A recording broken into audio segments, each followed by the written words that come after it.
गुरुदेवाय विद्महे प्रेमदाताय धीमहि तन्नो गुरु प्रचोदयात। हे गुरुदेव स्वामी, आपणकर पादपद्मर स्मरण मात्रे अज्ञान भाव अंतकरणरु दूरीभूत हुई ज्ञानर भाव उद्रेक हुए। यह हेउची शास्त्र मानकर निर्ज्यास। आपणकर चरणारविंदरे मोर समस्त भक्तबंधु मानंकु प्रार्थनार अगणित दर्शकों शरणागत कराई कोटि कोटि प्रणाम करी स्वागत करुछि आम कार्यक्रम गुरवे नमः।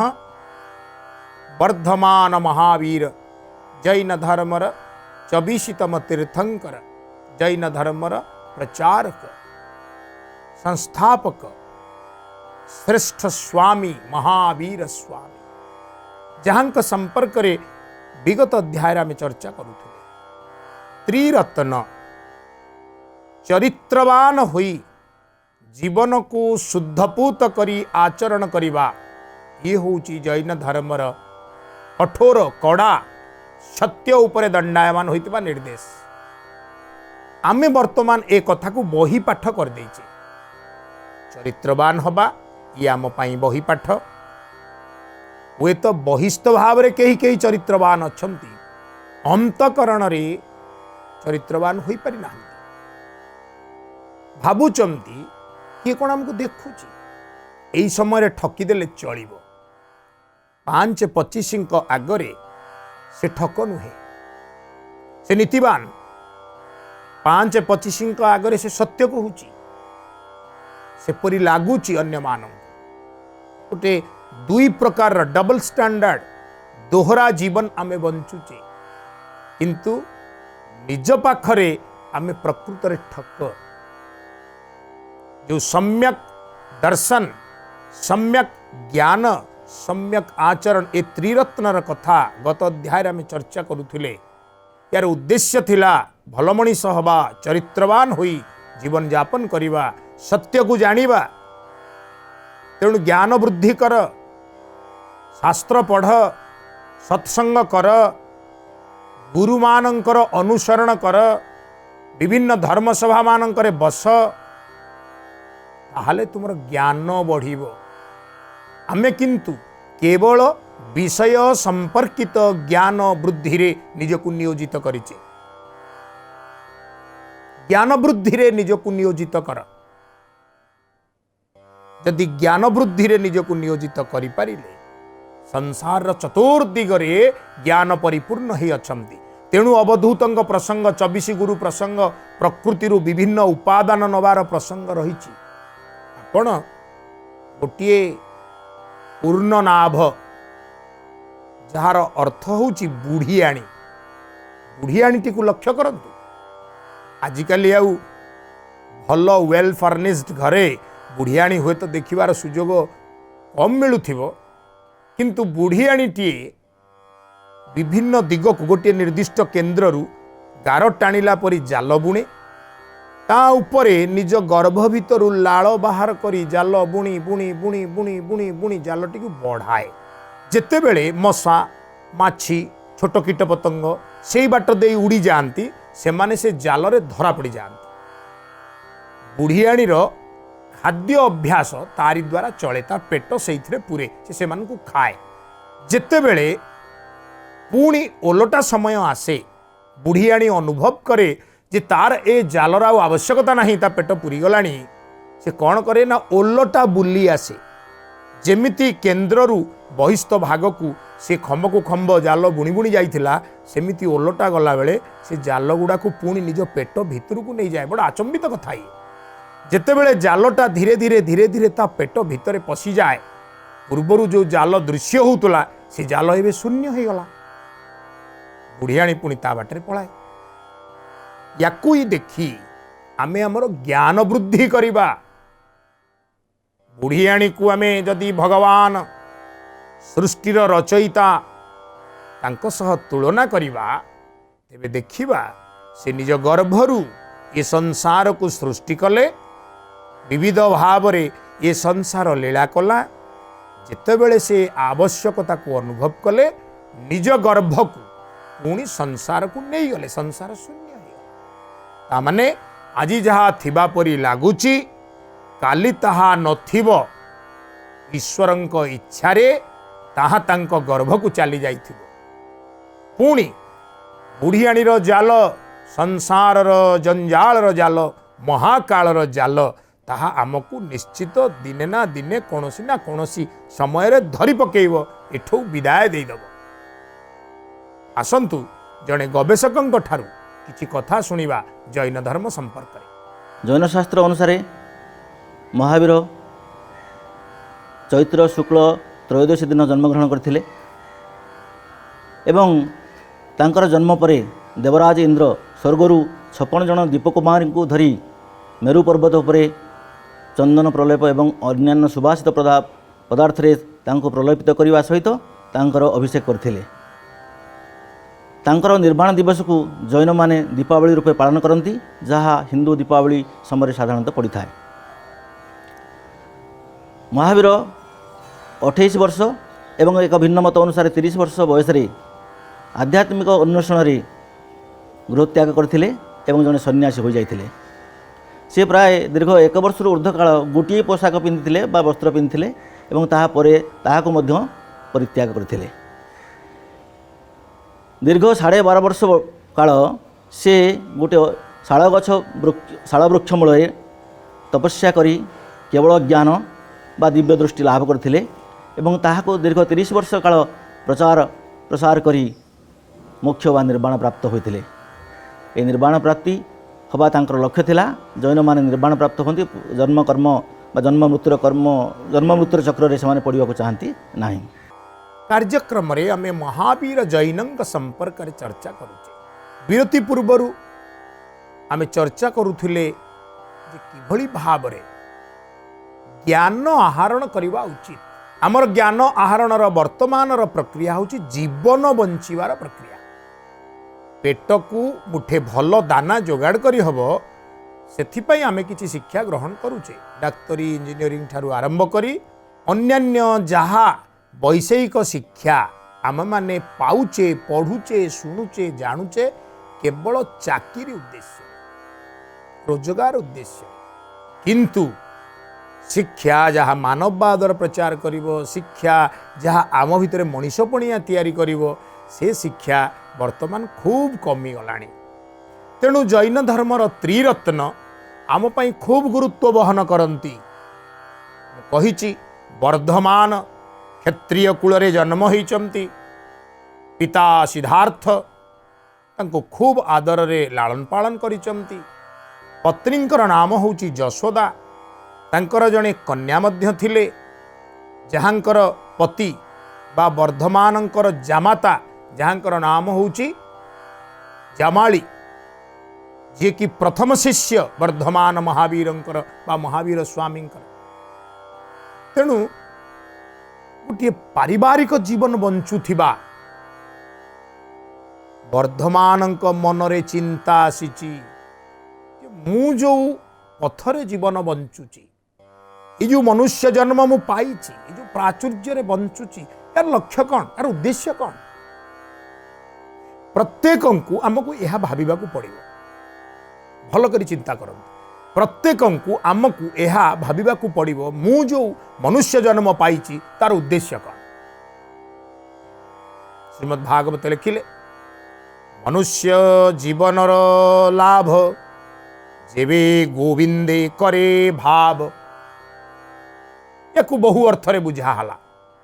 तेणु श्रीमद् भागवत निर्देश देइचंती तांक मार्ग रे आम मान को बुझेवा पाई। जैन धर्म रे मनुष्य जीवनर मार्ग कौन?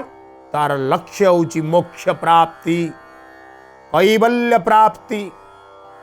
विचारधारा उपरे प्रत्येक धर्म दंडायमान अछंती। तेणु प्रचारक जैन धर्मर महावीर स्वामी कहिले कैवल्य प्राप्ति हवा पाई, मोक्ष प्राप्ति हवा पाई चेष्टा कर।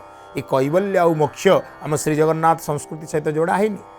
कैवल्य होची गोटे उपाधि, गोटे स्तर जहाँ को प्रत्येक प्राप्त हवा पाई चेष्टा करिवा दरकार। ये होची जैन धर्मर सिद्धांत। कैवल्य प्राप्ति हेबे दीर्घ 12 वर्षर कठोर तप आचरण परे गोटे शाल गछ मूल महावीर स्वामी कैवल्य प्राप्ति होते। आसतु जैन धर्म संपर्क रे जड़े आलोचक को शुणा से कौन कहते। महावीर जैन जैन धर्मर प्रतिष्ठाता अटंती एवं से 24 जन तीर्थंकर निजे 24 तीर्थंकर भाव में जैन धर्मर समस्त तत्व को शेष स्पर्श दे से जैन धर्म को प्रचार करथिले एवं तांको प्रचारित धर्म से सबुआडे प्रचार करी भारत एवं भारत बाहर जैन धर्म भाव में जना। आज जो जैन धर्म कहुच्छे सेटा महावीर जैनकर जैन धर्म एवं तांको धर्मर 5टी तत्व थिला। ये जो 5टी तत्व थिला तादेर प्रथम तत्व होची अहिंसा। अहिंसा गोटे साधारण जिनस मनरे हिंसा न आनिबाटा होची अहिंसा। जीव प्रति हिंसा एटा हला गोटे जिनस। यह छड़ा निज वाक्य रे निज कार्य रे निज चिंतन रे हिंसार स्थान न रखिबाटा अहिंसार संपूर्ण परिसर। अहिंसा साधारण जिनस हेले भी एटा जड़े कार्यकारी करिबा जे केते दुरूह समस्ते जानिथिबे एवं यही अहिंसा को यही साधारण जिनस को प्रैक्टिस करी जड़े लोक जे विश्व रे वंदनीय होई एपर्यंत प्रथम व्यक्ति होइछंती से होचंती महात्मा गांधी। तापर अचौर्य आ गोटे सेकेंड जिनस चोरी करिबाटा सेतेबेले समाज रे एते बलवतर थिला जे जार जिनस नै जाउथले जोर जबरदस्ती नै जाउथले। अचौर्य तांकर आ गोटे द्वितीय उपदेश गोटे जिनस जन को दिया नगले से नबा उचित नुहे। एटा हला अचौर्य। सत्य कहिबा एटा हला गोटे तृतीय जिनस जे सत्य जने लोक सत्य कहिबो खाली सत्य कहिबो नहीं तार चारिपटर समस्त लोक सत्य कहिबा भी शिखाइबो एटा ता मध्य अंतर्भुक्त। तृतीय जिनस हला अपरिग्रह। निजे सब जिनसर अधिकार स्वीकार करिबा उचित नुहे एवं निजे गोटे जिनस जड़े साधारण जड़े सन्यासी कौन सी जिनस को अधिकारभुक्त करने उचित नुहे किंतु जड़े गृही किछिटा करिपारे किंतु सबु जिनस गुड़ाक सबु पार्थिव जिनस गुड़ाक निजर बोली जबरदस्त करी रखिबा जैन धर्मर परिपंथी। याकू छाड़ी से गोटे ब्रह्मचर्य रही जोटा कि करिसंती निजे महावीर जैन जोग करछंती। पार्श्वनाथंकर 4 नीति एटा थिला ए नीति बाद से जोग करछंती। जड़े ब्रह्मचर्य माने सी तार यौन संयमता रक्षा करने उचित। जन सन्यासी संपूर्ण भाव में संयम रक्षा करने उचित। गृही जड़े विवाहित जीवन भितर स्वामी स्त्री भितर एटा सीमित रहिबा आवश्यक।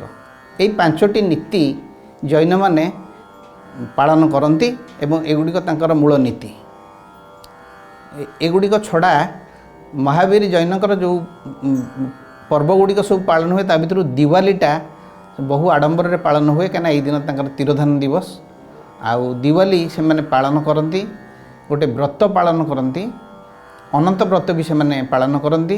महावीरंकर जैनकर जन्मदिनटा को से माने बहुत दिन धरी पालन करती। महावीर स्वामी दीर्घ 12 वर्षर कठोर तप आचरण कले ज्ञान को अनुभव करवा मु कहीं मनुष्य जन्म नहीं मोर मनुष्य जन्मर उद्देश्य किपरि साधित हो पारिबो। जाम्बिक ग्राम रुजुपालिका नदी तारी तटरे गोटे शाल वृक्ष सेठी से पूर्ण ज्ञान अनुभव कले कैवल्य प्राप्त हेले। तांकु कुहागला केवलिन। केवलिन शब्दर अर्थ होची जे एते उत्तम ज्ञान प्राप्त होइचंती जे से सकल इंद्रिय मान को जय करिचंती। जीन पुणी कुहागला से होचंती अरहत। अरहत जैन धर्म रे प्रचलित शब्द जार अर्थ होची योग्य। इते ज्ञान से आहरण कले जे इते से आचरण सिद्ध हेले जे से योग्य हेले। तापरे कुहागला निर्ग्रंथ। निर्ग्रंथ मनुष्य बंधन रे पड़िची बंधन रु तार मुक्ति दरकार। ए कथाटी आम शास्त्र रे आम भागवत रे विभिन्न पुराण मानक रे खूब प्रचलित अछि। आमे बारंबार कहूचे रे मनीष तू तू बंधन रे पड़ीचु मायार बंधन मिछर बंधन ए माया बंधन मिछ बंधन रु निजकू उद्धार करने चेष्टा कर। तेणु जैन धर्म रे जो दर्शन प्राग वैदिक कालर सिद्धांत गड़ी गड़ी आसी सी आमर शास्त्र को केमती प्रभावित करिछि बा ओलट अर्थ कहले सनातन चेतना आउ जैन धर्म परस्पर परिपूरक से समस्त कथा किभली आचरण रे आसीबो सेथिपाई जैन धर्मर प्रचलन। तेणु ये किसी गोटे भिन्न धर्म नुहे आम ताकू सब भिन्न भिन्न ना देकी रखीचे। जैन धर्म रे प्रचलित भावना कौन कौन रहिला ना कैवल्य प्राप्ति होवाई चेष्टा कर मोक्ष ही मनुष्य जीवन चरम लक्ष्य। तुम्हें केवलिन हुआ तुम्हें जीन हुआ अर्थात निजर इंद्रिय मान को जय करने को चेष्टा कर। इंद्रिय उपर विजेता हुआ तुम्हें अरहत हुआ। तुम्हें अरहत हबार अर्थ होची योग्य हुआ। मनुष्य हो गले समस्ते योग्य नुहंती।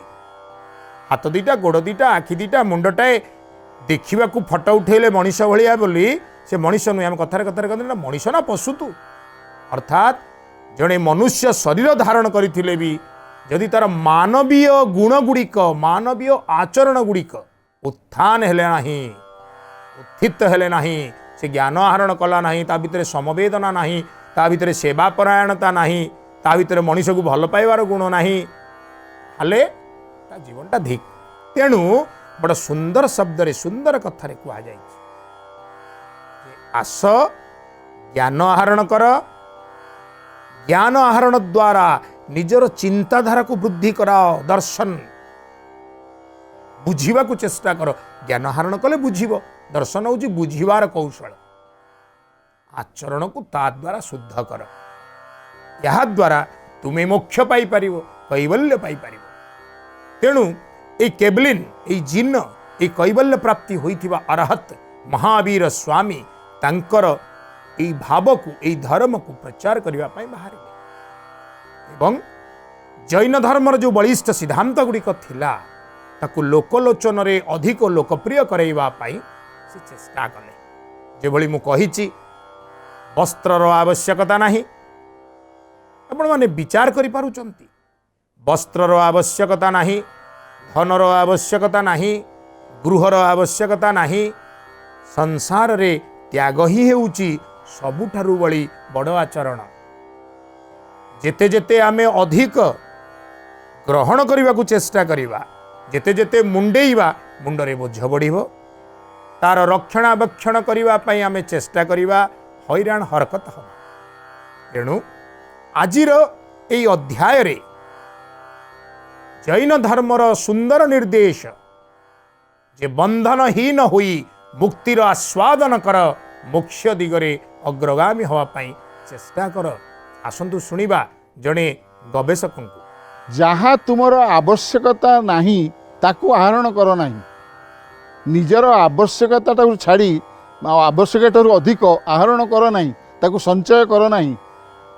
जेतिकी तुमर आवश्यक सेतिकी तुम्हें संतुष्ट हुओ। कारण जदि तुम्हें अधिक संचय करने चेष्टा करिवो तुमर जी आवश्यक ताठारु अधिक सामग्री तुम्हें जदि ताको रखिबा को चेष्टा करिवो ताहले सेतेबेले तुम्हें मायार वशवर्ती हबो। एवं मायार वशवर्ती हेले तुम्हें सत् जीवन यापन करि परिबो नाही। एवं सबुठारु बड़ कथा से कहितले जो अहिंसा अहिंसा अहिंसा परम धर्म जे सबु धर्मर ऊर्ध्वरे अहिंसा अर्थ काय मन वाक्य ये सबुथिरे तुम्हें हिंसा को आचरण करिबो नाही। हिंसार अन्य अर्थ होची जहाँ होची कदर्थ भाव बा जहाँ को सामाजिक सुस्थ चिंताधारा नुहे। तेणु तमें जदि अहिंसा को तमें जदि ग्रहण करिवो ताहले तुम्हें निज प्रति एवं ए समाज प्रति अन्य जीवजंतु प्रति तुम्हें केबे निष्ठुर होई परिबो नाही। एवं से संसार रे सब जेते जहाँ सब अच्छी चलत चलत एवं आमर जो जठर ये समस्त ये समस्त को से तार जीवन अच्छी बोली से भावुले। एवं से माने जेतेबेले अनेक सेतବେଳେ मार्गरे गति करुले से लक्षगिरी मार्ग करुले काले कौन क्षुद्र जीव कीट तांकर मार्गरे आसुची कि एवं से माने तांकर नाकरे एवं मुखरे से सब मुखा पिंधुले कारण कौन काले क्षुद्र कीट पतंग तांकर नाकरे कि पाटिरे भूलले चलीज कि जीवन नष्ट हम कि संपूर्ण हिंसा को परिहार करवा एवं ताहा ही हूँ आमर जैन धर्मर आमर भारतवर्ष को श्रेष्ठ अवदान एवं जहाँ कि महात्मा गांधी तांकर परवर्ती काल में से अहिंसा परम धर्म भाव से घोषणा कले एवं जहाँ कि समग्र विश्व में वर्तमान जहाँ को नॉन वायलेंस जहाँ भाव में ग्रहण करा जायछि। कार्यक्रम उपसंहार पाई समय निर्देश देले यही अवसर रे मन पड़ुची गुरु चरण रे आश्रित होइथिबा भक्त मानकर गुरुदेवंक पाखरे सुंदर प्रार्थना टी जीवने जेपरी साहा अछ ठाकुर मरण दुआरे मोर धरिब कर। हे मोर परम पूज्य मो जीवनर स्पंदन मो प्राणर आह्वान हे मोर सद्गुरुदेव जीवनर प्रति पदपातरे आपण मो साथी रे अछंती यह मोर हृत विश्वास असत पथरु निवृत्त करी आनी मते सत पथरे प्रवृत्त कराउछंती मोर आचरण मानंकु आपण खूब बलिष्ठ कराउछंती जीवन रे मते सदा सर्वदा गुरु सर्वस्व भाव देइचंती मु चिंता शून्य होई ज्ञान दीप्त होईची मते लागिची मु मोक्ष पदर अधिकारी हेबा पाई धीरे धीरे योग्य हेउची जेउ दिन जीवनर अंतिम सोपान आसीबो शेष निश्वास मु त्याग करिवि हे मोर गुरु सही दिन मोते कृपा कराई आशीर्वाद कराई करपत्र धरी चरणाश्रित कराइब गुरुदेवंक चरण रे आपण मानक तरफरु मिलित कंठरे एतिकी प्रार्थना करी आजिर बाणी को एठी विराम दउची आशा करूची आपण माने समस्ते आम कार्यक्रम को खूब निष्ठार सह देखिवे भल पाइबे आउ ए गुरुंकर चरण रे श्रद्धा रखी मोक्ष प्राप्त हेबे। ओम गुरवे नमः।